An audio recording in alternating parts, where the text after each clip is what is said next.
Hey everybody, welcome back to another episode of Dark Souls Remastered this time. Hey. Go ahead and go human, see if we can get some PvP. My internet has not been having the issues it's been having previously last week. So we're gonna see if we can actually get some invasions this time.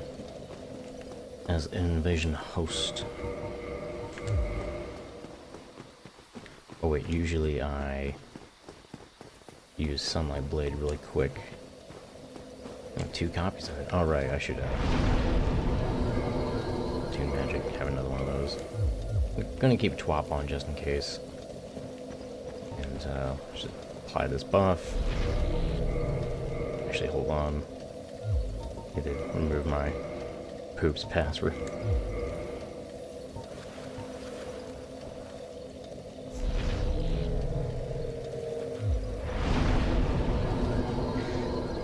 Alright, let's see if we get anything today. If we don't, they might have changed the matchmaking to more strictly prioritize people close to your own level. I'm pretty sure it still goes infinitely up, like it used to before with invasions, but they might be more strict with, like, prioritizing, you know what I mean? Like, yeah, you can go infinitely up, but, you know, we see other people that are much closer, so why would we let that happen, you know?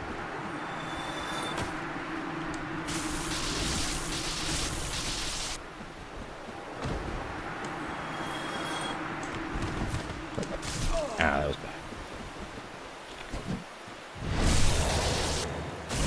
There we go.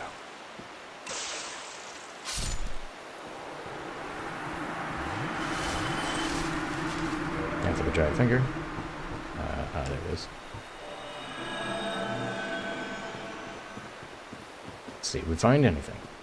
If we don't find something for a while, like, say, the first 10 minutes, then, I'll just go ahead and do some PvE instead.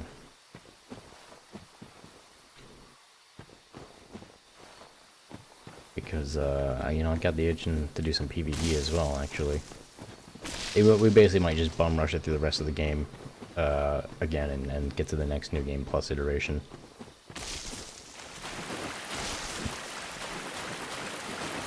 There is kind of a character setup I kind of want to try for PvE, where what you do is you get your health super low through, basically, there are a lot of different means. You basically get yourself cursed, and you use this one ring, so that your health is, like, super duper low. You never increase your vitality, so it's like you're basically always at, like, one-hit kill territory. But doing so makes it so you could always have the red Tearstone ring active. So you're like the ultimate glass cannon. And as well as having Power Within, because Power Within removes your health based on a percentage of your maximum health. So you lose, like, you lose health very, very slowly. So slowly, in fact, that the what's the shield called? Like Sanctum? The Paladin Leroy shield. It gives you, like, health regeneration. You lose health so slowly from Power Within that I think it's called Sanctum can keep up with it with its very slow health regen. So you can effectively just always have Power Within on and always have the red Tearstone ring on. Maybe couple, like, a weapon buff with that, and you're just doing crazy amounts of damage. I was thinking of just making, like, a glass cannon build that's meant to just nuke all the bosses stupidly quick. You know, it's just you know, don't get hit. That's the thing. Don't get hit. I have it set up so if I run into a dark magic user, I just plop out the Hable shield and medium roll while dealing with them, but I can block a lot of their dark magic and take care of that. Although I'll likely only pull it out if I see him use Dark Bead, or not Dark Bead, Pursuers. Dark Bead is easy enough to just roll through and get a backstab from. The thing with Pursuers is that because of how it works, what with its tracking and such, it can get desynced, which can basically net them a free win. So, I'd much rather just put on a Hable Shield and just block it. To avoid any nonsense. Yeah, I might actually have to, like, make another character that's a lower level than this one if PvP is just always going to be like this. Yeah, I expected to just constantly get invaded at a high level like this, but, because, you know, you invade infinitely up. So it would stand the reason that the pool of invaders is even larger the higher level you are. I really hope they didn't change that in the remaster. That would actually be probably one of the biggest disappointments for me.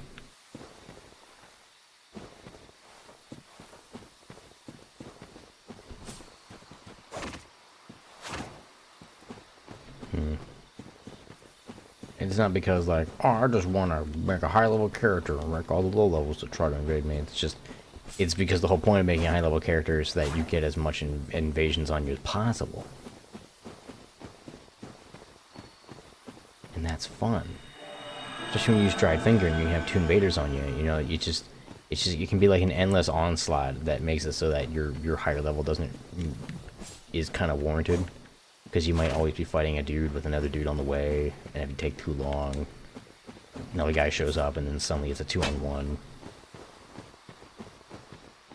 Kill a dude, you're fighting his friend, and then, you know, like a minute later, the guy you just killed re-invaded you, and it's like, oh shit, now I gotta kill this guy before he gets back. Yeah.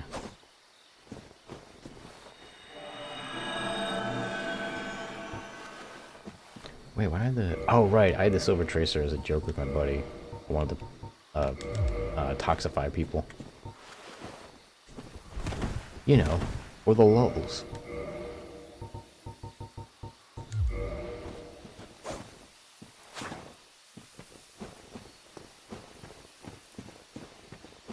Yeah.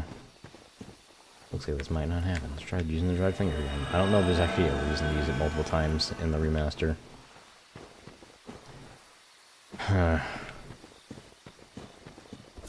Well, at least be sure to keep it on while we run through the rest of the game. The question is, what have I not done? Because it has been a while since I played. I got Bed of Chaos, I got Grave Lord Nito, so I need to get Sif and the 4 Kings. And I need to get through the DLC, it seems. Although, is there really much reason to? I mean, I guess Manus gives you a lot of humanity, but... Other than that, I mean, you can farm that easily. It really doesn't seem to be much point. After you've gotten Manus' soul and you've gotten anything you can really get from it, then DLC just kind of feels like a pointless endeavor. Unless you want to run through and get like Black Flame, but even then, that's not that. You can rush through it real quick. All you really have to do is run to the edge of the forest, run past everything. You get to Artorias in like 2 minutes doing that. Kill Artorias, you run past everyone, go down the stairs, dodge the magic guy is throwing from across the thing. Then you just gotta go down the stairs in that room and cross over, get past the 2 mages. You can just run right past the chainmail guy, who cares? Summon the elevator. And then go down and there's a bonfire there and bam, you got your humanity farming area. If you want to bum rush it, that whole process can take like 8 minutes. Probably faster. Depending on how quickly you can kill Artorias.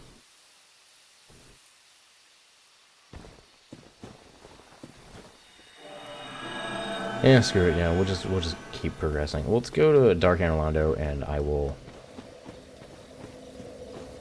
Let's Dark Knight 2. Let's just go ahead and kill Gwendolyn and get another Sunlight Blade, because why not?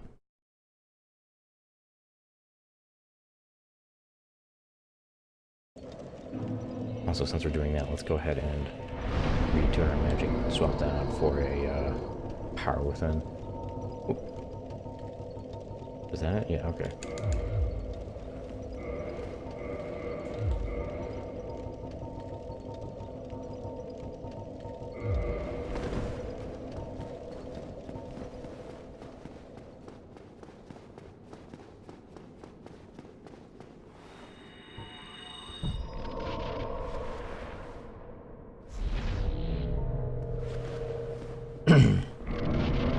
So I should pop this out for the Crush Shield.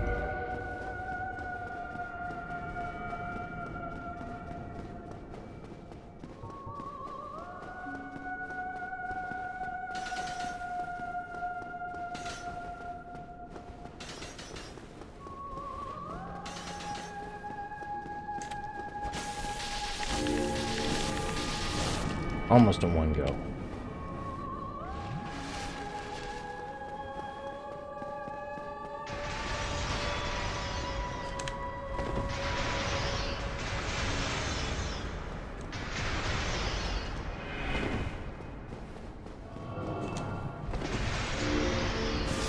There we go.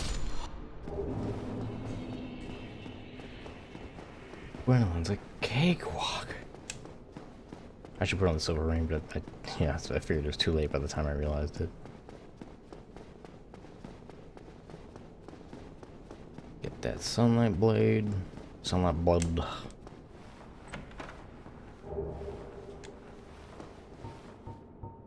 Oh no, Homer Bones readily available here. Hold on.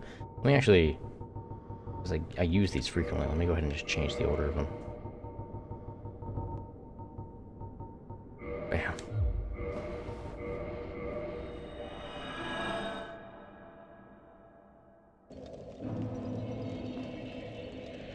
Okay, now where to next? We still need to get Four Kings and Seath, so let's go ahead and take care of Seath real quick. Archives. Right, we left it open for PvP. I'll be sure to use the Dried Finger as soon as I spawn in there, so that maybe we'll get invaded.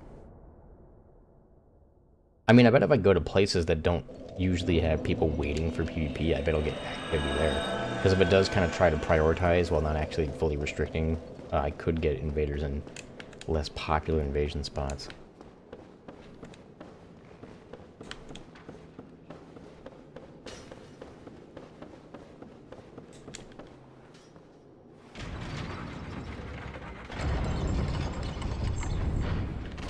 They still didn't, like, fix the thing where that guy takes a moment to load in.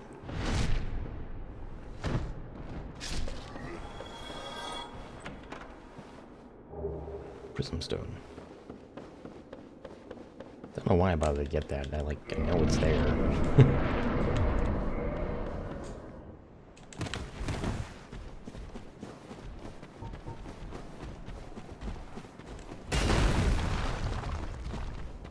Now, I know the main thing, when we get to the bottom, I know we want to make sure we kill the little clamshell guys, because if you try to run past them, they'll end up in the boss room with you, and they can kind of fuck you over pretty bad during that boss fight, so unless you're trying to speed run the game, usually you just want to kill them.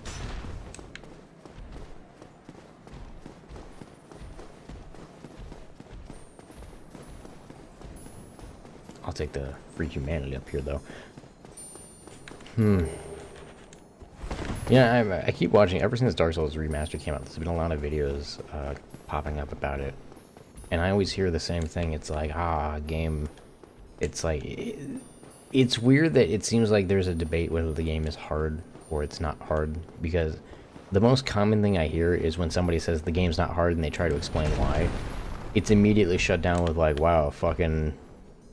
tugging on your gamer dick, eh? You know, stuff like that. But there is a lot of perfectly valid points to this game not being difficult. I mean, if you understand how the mechanics of the game work and stats and stuff like that, it's really not.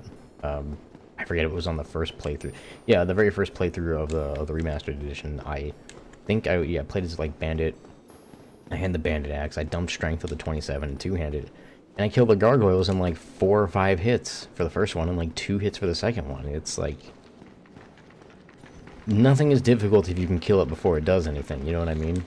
And even then, like, depending on what drops you get in the game as well can determine... it can be a huge factor in whether it's easy or not. Okay, so the two-handed R2 will stun them. Ow. Oh god, I should really... once I kill these guys, I'm gonna equip a longer range. What? How did that not hit? How did it not hit at literally, like, I was so close to him that my character stopped walking forward because he was literally colliding with the enemy. And the swing didn't hit. Come on. People complain about Dark Souls 2 having bad hitboxes, but holy shit.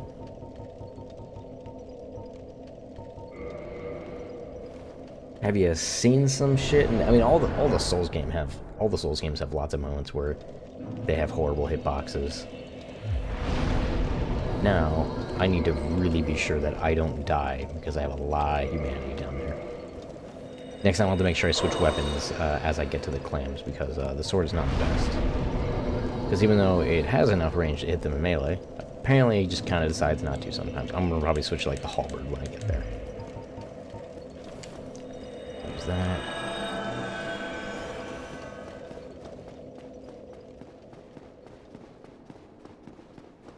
We'll just book it again. But yeah, and I can't stand it because I think it prevents people from trying to discuss what kind of difficulty Dark Souls has, because there's a lot of unconventional ways that the game makes it hard, but the thing is that half the time it's not in a good way. It's kind of in a, frankly, kind of a cheap way. I mean, I wouldn't really say it's cheap, because my opinion of, or, you know, what I believe something that is considered cheap is something where no matter how good you are at a game, it can still technically just kind of fuck you for very, like, little reason. You know, like the Bed of Chaos.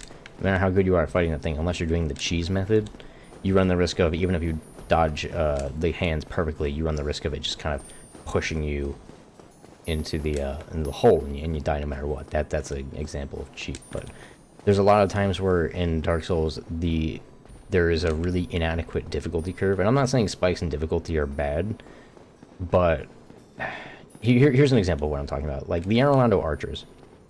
Well, and all that scenario is very bottlenecked. There's not really many options that you have. You either have to run up and attack him head on, or you just hit him with poison arrows from a mile away and just let those kill him for you. And when you run at him head on, your only two options is really just have a ton of poise and trade hits with him until you win, which if you have a strength weapon, depending on what it is, you're going to keep bouncing your weapon off the wall because it's very narrow. Parry him, or just wait on that corner until he fucks up a swinging at you and falls off by accident like a doof. And none of that... Hold on, where is it? There we go. And none of that, it's such a shoehorned method of doing it. It eliminates your ability to backstab, it eliminates your ability to use most of the wide sweeping weapons. And this is your first instance of fighting a Silver Knight. It'd be one thing if it was like in a challenge later on, that would make more sense, but that's your first instance of fighting them, and it's the hardest one. Like, name one Silver Knight in the entire game that's more difficult to take on than the very first one. That doesn't make much sense.